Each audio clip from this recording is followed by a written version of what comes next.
नमस्कार, गुलमोहर किचनमध्ये आपलं स्वागत आहे। आज मी भाजक्या पोह्यांचा चिवडा बनवणार आहे। तर त्यासाठी मी इथे लाल तिखट घेतलेलं आहे। आपल्या आवडीनुसार जेवढं तिखट पाहिजे तेवढं घ्यायचं आहे। मी इथे 3 चमचे तिखट घेतलेलं आहे, लाल तिखट। डाळवा घ्यायचे आहेत 1 वाटी, 1 वाटी शेंगदाणे आणि 1 वाटी कापलेलं खोबरं।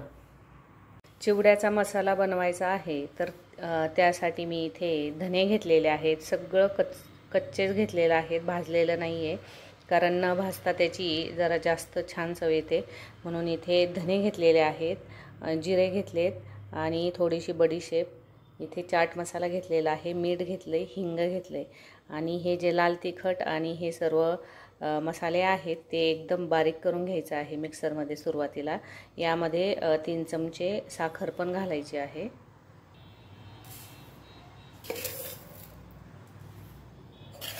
म्हणजे साखर ही मसाल्यांबरोबरच बारीक होऊन जाईल। आता हे सर्व मिक्सरमध्ये बारीक करून घ्यायचं आहे। इथे हा मसाला तयार झालेला आहे। हे भाजके पोहे अर्धा किलो आहेत। हे चाळून निवडून स्वच्छ केलेले आहेत। आता त्याला थोडं तेल घालून कडक करून घ्यायचे आहेत, एकदम कुरकुरीत असे कढईमध्ये। यामध्ये मी 2 पळ्या हे तेल टाकलेलं आहे आणि आता ते तेल गरम झालेलं आहे। गॅस बारीक करायचा आहे आणि थोडे हे पोहे त्यामध्ये टाकायचे आहेत आणि छान असे भाजून घ्यायचे आहेत, म्हणजे चिवडा हा संपेपर्यंत कुरकुरीत राहतो। जास्त घाई करायची नाही।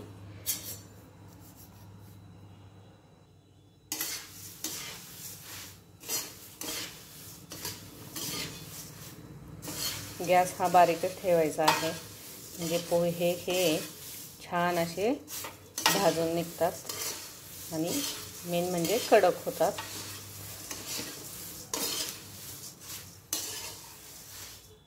हा एकदम छान असा कुरकुरीत भाजून घेतलेला आहे मी। या प्रकारे सर्व भाजून घ्यायचं आहे। पोहे भाजून झालेले आहेत। आता खोबरं तळून घ्यायचं आहे बारीक गॅसवर। चांगलं गुलाबी असं परतून घ्यायचे, कडक झालं पाहिजे। गॅस हा बारीकच ठेवायचा आहे। पहा, या प्रकारे याचा रंग आला पाहिजे, जास्त जळू द्यायचं नाहीये। आता हे सर्व काढून घ्यायचं आहे एका डिशमध्ये। यामध्ये आता शेंगदाणे तळून घ्यायचे आहेत। शेंगदाणे तुमच्या आवडीप्रमाणे, तुम्हाला जर आवडत असतील अजून तर 2 वाटेही घेऊ शकता। आता डाळवा तळून घ्यायच्या आहेत। त्या जास्त लाल करून घ्यायच्या नाहीयेत, नुसत्या थोड्याशा हलवून लगेच काढून घ्यायच्या आहेत, नाहीतर मग खूप कडक होतात त्या। आता शेवट कढीपत्ता हा तळून घ्यायचा आहे। हे पहा, इथे या सर्व जिन्साया अशा व्यवस्थित तळून झालेल्या आहेत। आता हे सर्व या भाजलेल्या पोह्यांवर घालून एकत्र करून घ्यायचं आहे।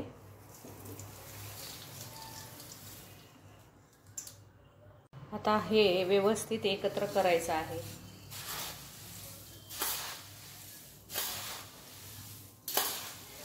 पोहे जर तेल टाकून भाजले तर तोंडात टाकल्याच हा चिवडा एकदम विरघळतो। तुम्ही एकदा नक्की ट्राय करून बघा, खूप छान होतो। हे व्यवस्थित सगळं एकत्र करून घ्यायचं आहे। आता हे सर्व व्यवस्थित एकत्र मी करून घेतलेला आहे आणि हा जो मसाला आहे यामधला निम्मा मसाला हा यावर मी टाकणार आहे। हा मसाला घरी जर बनवला तर खूप छान चव येते, तुम्ही नक्की एकदा करून बघा।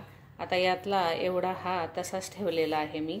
आता हे सुरुवातीला एकत्र करून घ्यायचं आहे। परत कढीपत्ता तळून जे उरलेलं तेल होतं त्यामध्ये आता मी हळद घालणार आहे। म्हणजे आता हे तेल कोमट झालेलं आहे, तापलेलं जे होतं ते, तर यामध्ये ही हळद घातलेली आहे आणि हा जो उरलेला जो मसाला आहे तो यामध्ये मिक्स करून घ्यायचा आहे आणि मग ते चिवड्यावर टाकून घ्यायचं आहे, म्हणजे रंगही त्याला छान येतो।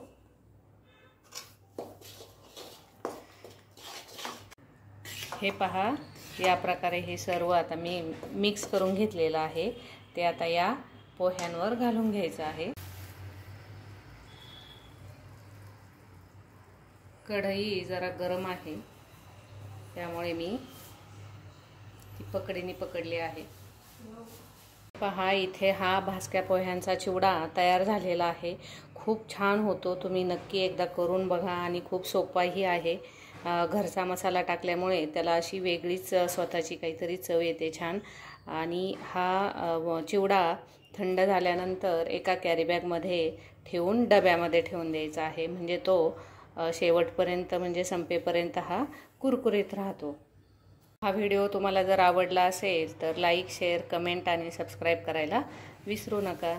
आणि हा कुरकुरीत चिवडा नक्की एकदा करून बघा.